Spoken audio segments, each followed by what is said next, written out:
Rajkot crime બ્રાન્ચની ટીમને એવી બાતમી મળેલ હતી કે છેલ્લા 1.5 વર્ષની અંદર એક ઇસમ જે છે એ અલગ અલગ બસોમાં બેસી મુસાફરોને ઘેનની કોઈ પણ દવા પીવડાવી અને તેને લૂંટી રહ્યો છે.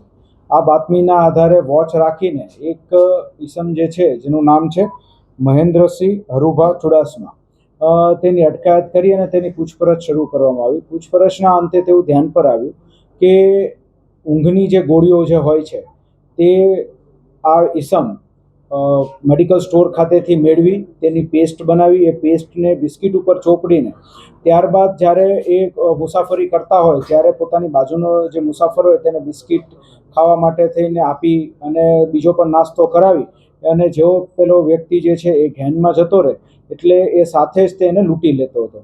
આ સમગ્ર બનાવની અંદર અત્યાર સુધીમાં એવું ધ્યાન પર આવ્યું છે કે 15 જેવી એણે ચોરીઓ કરી છે, આ પ્રમાણે લૂંટ કરી છે અને 6 જેટલા ગુના દાખલ થયેલા છે, જે 6 ગુના રાજકોટ સિટીની અંદર, ભુજ, રાજકોટ ગ્રામ્યમાં અને સુરતની અંદર સરથાણા પોલીસ સ્ટેશનમાં ગુના દાખલ થયેલા છે. તમામ જે નાગરિકો છે તેમની અમારી ખાસ વિનંતી છે કે આપ સૌ લોકો આ બાબતે વિશેષ તકેદારી રાખો. અજાણ્યો વ્યક્તિ જ્યારે આ પ્રમાણે કંઈ ખાવાની વસ્તુ આપે તો એ ન ખાવી જોઈએ, એ જે આપણો નિયમ છે તેનું પાલન કરો. કારણ કે આમાં એવું ધ્યાન પર આવ્યું છે કે 4 થી 5 ઘેનની ટીકડીઓ તેની અંદર મેળવી દેતો હતો એક બિસ્કિટની અંદર, અને તેના કારણે ઘણા વ્યક્તિઓ જે છે એ 48 કલાકે તો અમુક લોકો તો 3 દિવસે ભાનમાં આવેલા છે. એટલે તેના કારણે જાનનું જોખમ પણ રહેલું છે. એટલે આ બાબતે વિશેષ તકેદારી રાખવા વિનંતી છે. ક્યાં રૂટ ઉપર આ મોટા ભાગે મુસાફરી કરતો હતો? એના 2 મુખ્ય રૂટ હતા, જેની અંદર રાજકોટ સુરત અને બીજો રૂટ હતો તેનો અમદાવાદ અને સુરતની વચ્ચેની બસીસનો. એ રાત્રિના સમયે જે સ્લીપર કોચ હોય તેમાં જ તે વધારે મુસાફરી કરતો હતો, કે જેની અંદર ઘણીવાર પેલા પાર્ટનર્સ જે 2 સોફા હોય છે જેમાં 2 લોકો સૂઈ શકે, તો તેમાં જે પોતાની સાથેનો મુસાફર હોય તેને ચાય પાણી નાસ્તો અને બિસ્કિટ ખવડાવી ઘેનમાં લાવી અને પછી લૂંટી લેતા. મૂળ જે છે એ ડાકોરની અંદર એની મેડિકલ સ્ટોરની અને જ્વેલરીની એની દુકાન છે, કપડાની જ્વેલરીની. પ્રિસ્ક્રિપ્શન કોઈ એમની પાસે હતું કે પછી વગર પ્રિસ્ક્રિપ્શને તે દવા ઘેનની દવા મેળવતો હતો.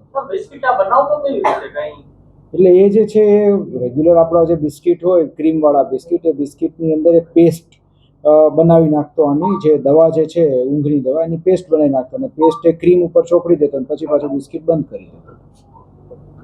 અગાઉ પણ આ આરોપી જે છે પકડાયેલો છે. 1997-98ની અંદર પણ એ આવા 3 ગુનામાં પકડાઈ ગયો હતો અને તે સમયે વડોદરા જેલની અંદર એને ખાસો સમય પણ વિતાવેલો છે.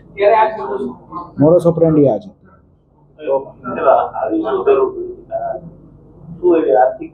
પૈસા કમાવા માટે થઈને લોભ લાલચમાં આવી, કોઈ તંગી કરતા મુખ્ય મુદ્દો જે છે લોભ લાલચનો હતો. બાકી એની પોતાની દુકાન પણ સારી ચાલે છે. એ અહીંયાથી ગ્રીનલેન્ડ ચોકડીની આસપાસથી બેસવા જતો હતો ત્યારે.